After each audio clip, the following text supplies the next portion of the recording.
问感情的话，大家会告诉你很 detail 吗？有些会哦，对，有些甚至会把他们的床弟之间都会跟全部都跟你说，对对对。所以你有碰过什么都不讲，对，那不是很尴尬？对，也告诉大家，塔罗牌它是一个占卜的工具，但是它并不代表占卜师会通灵。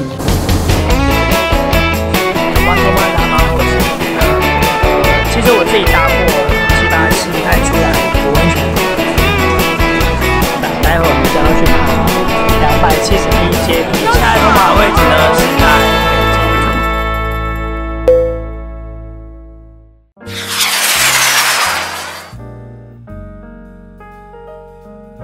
大家好，我是托马。在上一集里，浩尔老师带我们认识了生命灵数的概念，大家是否都有计算看看呢？在这一集里，浩尔老师将和我们分享大家最有兴趣知道的流年运势。影片开始前，别忘了先订阅我的频道，拿起好纸笔，我们准备开始咯。我们常常听到流年这2个字，浩尔老师，什么是流年呢？也就是我们的一个流年运势，现在正在什么样的环境里面，那我们应该有什么样的表现，做什么不做什么？那我们要如何来计算每年的流年？用生命灵数来看流年，它并不会只是说你在2022年这一整年会怎么样，它比较在讲的是去年生日一直到今年的生日的这段时间，你可能处在什么样的运势状态。计算方式呢，以生日作为一个基准点，托马的一个生日是10月8号，在今年来说还没有过。对，所以我们如果要计算的话，你用2021这4个数字，再加上出生月跟日，所以的话算法就会是14。对，那1再加4等于5。从2021年的10月8号开始，一直到今年2022年的10月8号这个区间，你是走在流年5的运势里面。我们接下来就来探讨一下1号。我们讲生命灵数的流年，我们也可以把塔罗牌给纳进来，对，一起来搭配参考。你的流年刚好走到了流年1，那魔术师这一张牌，这魔术师的桌上有非常多的物件，这些东西也代表了今年的一个资源人脉，甚至是别人可以提供给你的金源的这些东西都是非常丰厚的。所以你今年要好好的把握这个时间去做你自己想要做的事情，都很有成功的机会。所有的一个万象更新，全部都是流年1会去面临到的新的开始。新的发现呢，或者是新的学习，开始展开了一个新的计划。你刚搬新家，或者是说单身的人，你在今年终于找到了新的对象，那今年就可以开始好好的来执行这件事情。你不能只是计划跟想而已，你要付出行动出来，让你们的一个感情关系到了一个新的阶段，结婚生小孩都非常适合在今年去执行。2号牌，好，流年2的朋友，我们刚好对应到女祭司这一张牌，它代表坐在这个地方，我静下来思考。然后我先不要有所行动，本身去观察别人的需求是什么，别人想要什么，而我能够给出多少。然后我要开始去在意别人怎么想。你已经不是只有自己了，比方说伴侣或者是家人，职场上面同事，他们想要帮你出主意，他们的意见也变多了，把别人的声音纳进来做个整合。有很重要的一个点，他都会把自己的一半先分出去，来先去满足别人。你需要跟别人学习，你可能需要谦虚一点。2这个数字象征的是合作，所以任何的一个合作其实是很有利于今年的。开始考虑到结婚、签约、买房子都是适合的。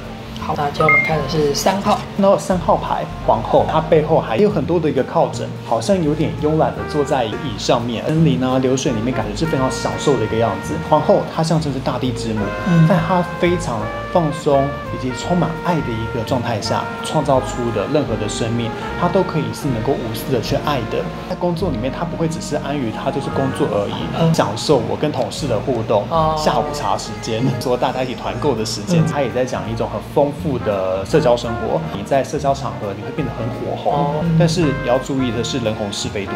但是你真的不需要去太在意，人际关系特别重要，能不能够做到人和？所以做人比做事在更重要，让你身边的亲朋好友也会感觉到可以很自在跟你在一起的那样的能量氛围。接下来是流年4，我们看到皇帝这张牌，皇帝这一个人他非常的有威严的一个样子，坐在他的一个岗位上面。今年强调的是稳定度跟责任感。这个人他有他的一个专业威信在，一个眼神就是有点往旁边飘的，表示说他在注意的是外界会不会去打扰，或对他必须要时时做出警戒。你有可能会让人家觉得，今年好像有点无聊，但是这个都是一种考验，要开始认重视你现在拥有的资产。以及你拥有的人事物能不能够好好的保护它。你需要做的事情是巩固累积。如果说你原本就有的专业，你要把它发挥到很专精，原本就有的伴侣或者是家庭关系，学会更用心的去对待他们。今年的一个收成，你都很容易可以看到结果。多有形的东西，不管是钱啊、物质啊，有没有机会升迁这些的，只要你愿意付出心力，就非常有机会可以得到。现在是流年5，我今年要面对的，对，那么找到了流年5号牌教皇这一张牌，你会看到它是有一个教皇在上面，它对着下面2个信徒，然后在指点迷津。遇到任何的一个问题或计划，你要3思而后行。你可能要多去请教别人，请教专业。5这个数字在1到9正中间嘛，不上不下的。对，所以这个数字会特别想要挣脱。你应该是要多花时间在充实自己，而不是要去急着摆脱生活。比方说想要换工作，或你想要破坏自己现有的一个感情关系，或你想要让你的生活出现一些变化，但它不适合做太大的改变。你今年在于人际的一个互动上面也会是活络的，从现有的一个生活关系当中慢慢的去拓展。慢慢离开你的一个舒适圈，看看自己还有什么样子的才华，我能够做什么不一样的事情，所以去进修啊，培养一技之长啊，去交新的朋友，这些都是适合的。接下来我们看的是流年6。这个数字它一定会是跟爱有关，你要去注意，你今年要学的是怎么样真的去表达你的爱，透过行动啊，你不能只是嘴巴说说而已。如果在你的爱的人事物上面能够付出行动的话，他们都会有所回馈给你。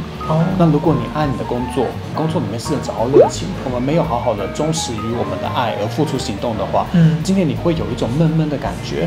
你的人生、你的伴侣好像都会觉得需要打掉重练，可是那个其实并不是真的，那个其实是在考验你对于自己的爱够不够诚实，你的情感牵绊可能会变重，会更重视家庭还有伴侣人际关系，你会花更多时间在这些方面的，你要多付出去关心别人的一个需求，然后你有可能成就感也会来自于这个地方。接下来是7号，到了流年7的话，你会发现战车牌它有一点是它离乡背景，好像是要去打仗，可是因为前面的2个人面试生相呢，又是坐着的，所以它有点像停在原地，这边想要跟原本的家乡跟外界拉开一些距离，但是它又没有到火速的冲出去，要追求目标，所以它有点像是我待在某一个地方去思考我要的一个未来。对于人会有一种比较懒得去经营，你会想要躲起来。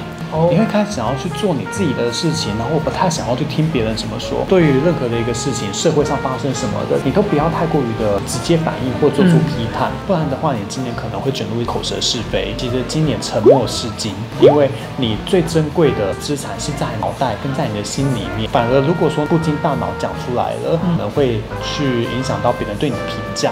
接下来我们走到流年8。流年8这个数字很强大，面对一个数字不是容易的事情。今年你非常有可能会得到的盈利、财富、权利这些的，适合投资吗？是适合投资的一年，因为你在过去几年的努力，终于在这一年得到一个结果了。之前梦寐已久的机会来找上你了，你终于认识到了很想要认识的一个对象。可是，在这一年有一个相对的，如果你过去忽略了什么事情或逃避什么，今年也会反击回来。对，所以我们常常在讲，好像是大好跟大坏都融合在一起的一年。因为其实生命它不会用好坏来分，定义好坏都是人去定义的，让你去结清你的业力，是要你做一个总整理，然后要你好好在今年一次都给解决掉，所以这里会非常精彩。接下来来到我们流年9，它是1到9的最后一个数字。因此牌在一个深山里面与世隔绝，强调了今年你要过的是一个平静、舒心、讲断舍离的一年。你要开始把你的生命做一些清空，那也相对的这一年呢，你要让你的生活尽可能的简单。不要去做太多的一些规划，你可以去计划跟思考，但是你先不用急着做出行动，把你的环境，你把你的内心给清理好，会更清晰的知道说，接下来我想要做什么，我未来的计划是什么。就算你是有伴侣的人好了，你可能跟伴侣之间的一个关系小别胜新婚，甚至是聚少离多反而会比较好的。然后当然你能够清理月空，接下来在流年1就会有更突出的一个表现。以上呢就是1到9的流年数字。有空的话呢，也可以把自己的年份加上生日计算一下哦。其实生命灵数还有塔罗牌真的有非常多的内容，还不太了解的话呢，没关系，我们浩老师最近他有出他的新书咯，就是我们现在手上这一本塔罗灵数。如果大家对于生命灵数还有塔罗牌有任何的问题呢，都可以在下面的链接都可以找寻到浩老师哦。喽。如果你喜欢这支影片的话，也把这支影片分享给大家。我是托马，我们就下支影片见喽，拜拜。好紧张，我要来抽一张牌。好，那也是用你的左手抽一张牌吧。用左手抽一张牌。好，这张。啊，这是什么？